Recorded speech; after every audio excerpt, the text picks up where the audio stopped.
Kasus gagal bayar PT Asuransi Jiwa Kresna atau Kresna Life memasuki babak baru. Berdasarkan perjanjian perdamaian yang dicantumkan di putusan penundaan kewajiban pembayaran utang atau PKPU di Pengadilan Niaga Jakarta Pusat pada Maret lalu.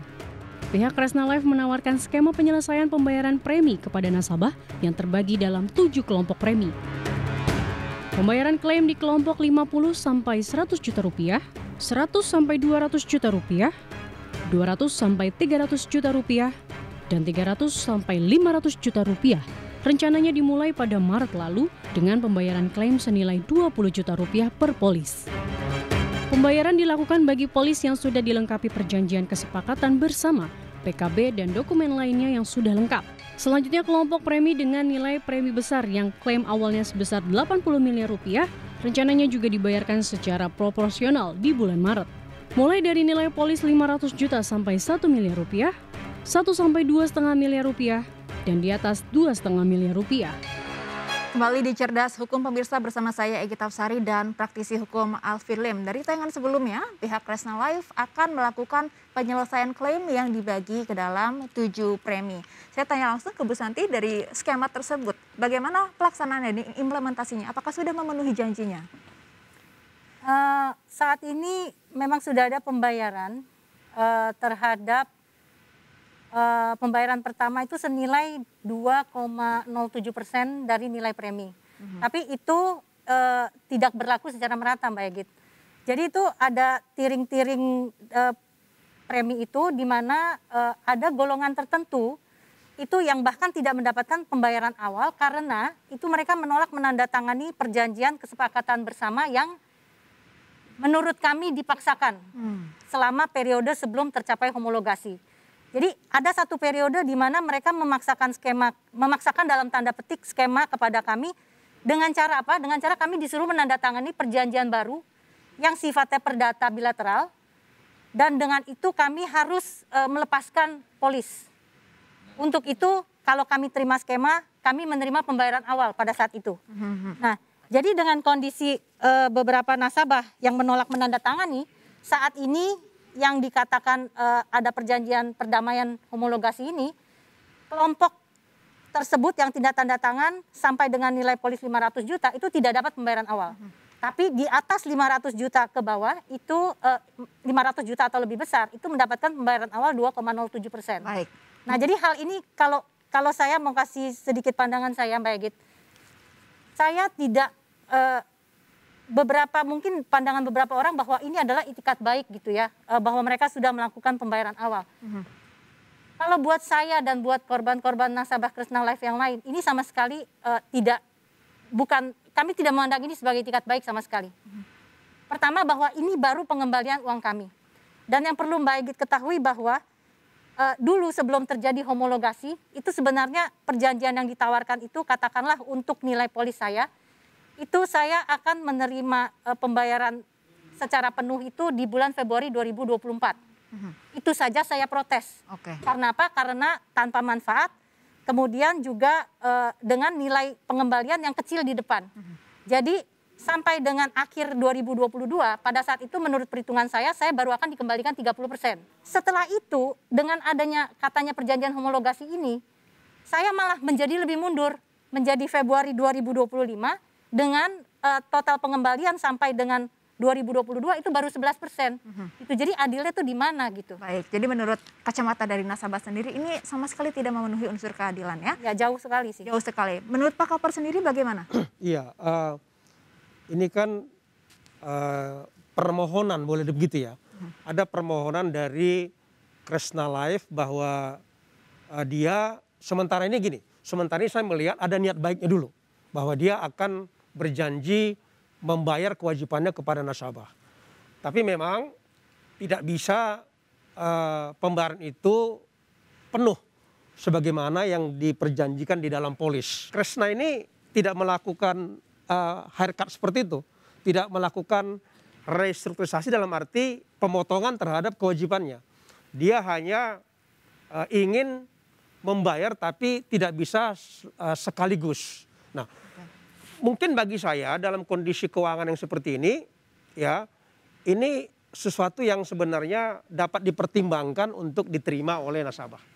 Hanya saja siapa yang bisa menjanjikan ini itu yang perlu. Siapa yang bisa memastikan, bukan menjanjikan. Siapa yang bisa memastikan bahwa janji daripada Kresna Life untuk mengangsur kewajibannya akan dilakukan tepat waktu dan sebesar yang memang disepakatin. Itu yang paling penting kalau menurut saya dalam sekarang ini. Baik, saya ke Pak Sadan.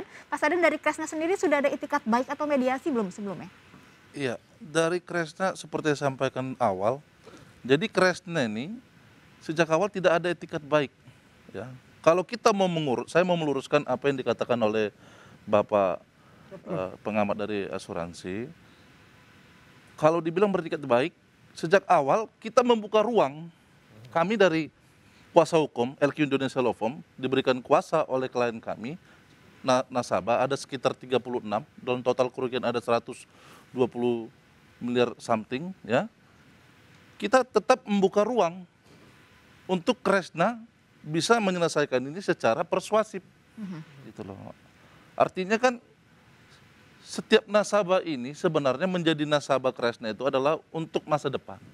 Baik. Itu sudah kita sampaikan, namun dalam beberapa hal kami tidak menemukan bahwa Kresna itu sendiri punya etikat baik.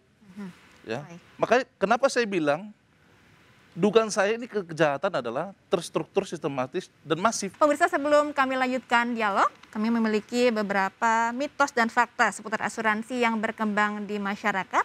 Dan mitos dan fakta ini akan diklarifikasi langsung oleh Pak Kaper Marpaung sebagai pengamat asuransi, ya. Pak Kaper mungkin bisa dijawab secara singkat. Yang pertama, poin yang harus dijawab mitos atau faktanya. Asuransi itu mahal. Ini mitos atau fakta? Itu mitos. Mitos. Ya, asuransi itu harusnya tidak mahal. Artinya ini dalam arti premi ya. Kita ke poin kedua, prosedur klaim ini sulit, mitos atau fakta? Klaim sulit atau tidak begitu, mitos atau fakta. Bisa mitos, bisa fakta. Ini yang lebih menarik ini. Mengapa demikian? Karena begini, saya kan sudah bekerja di industri asuransi ini selama 37 tahun.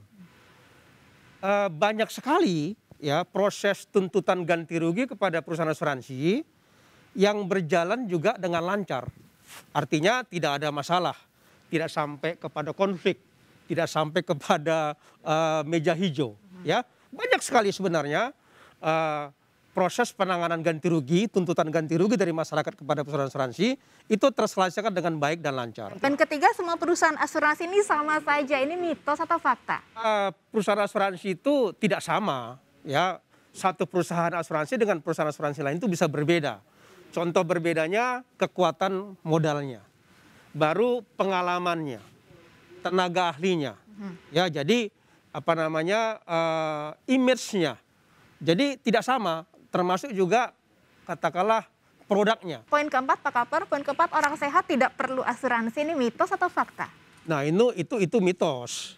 Justru pada saat sehat kita berasuransi. Ya, karena kalau kita sudah sakit, mungkin perusahaan asuransi tidak mau lagi menerima kita sebagai nasabahnya.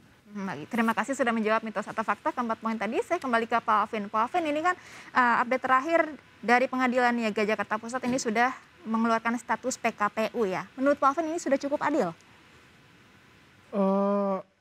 Tergantung untuk siapa ya.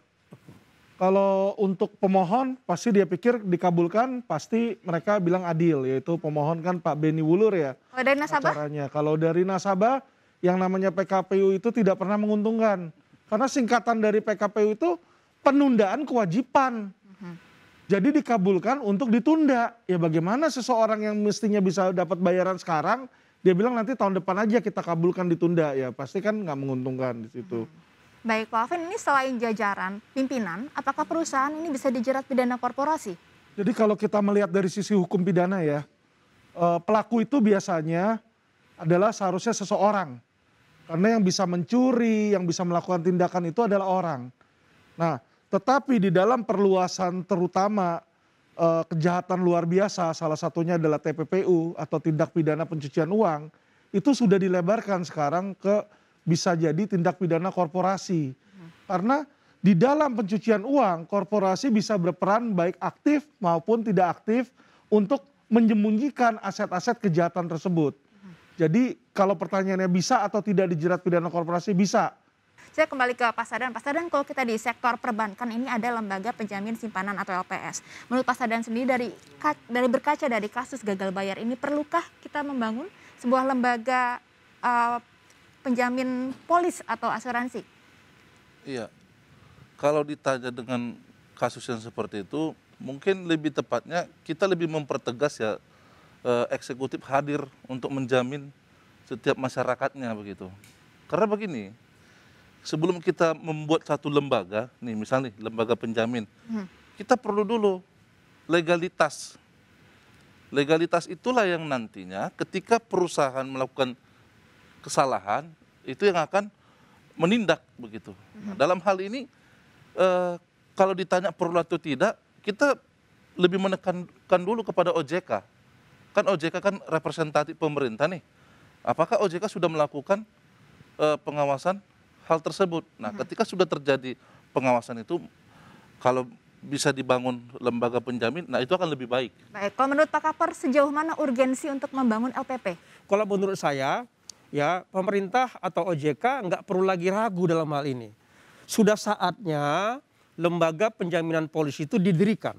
Baik. Karena nanti kalau lembaga penjamin polis itu didirikan, ini kan menambah kepercayaan trust daripada masyarakat. Ya pasca terjadinya kasus gagal bayar di industri asuransi, muncul lembaga penjaminan polis, ini kan paling tidak menambah trust. Terima kasih Pak Kapor sudah hadir bersama kami dan juga terima kasih Pak Sadan sudah berbagi ceritanya dengan kami di Cerdas Hukum.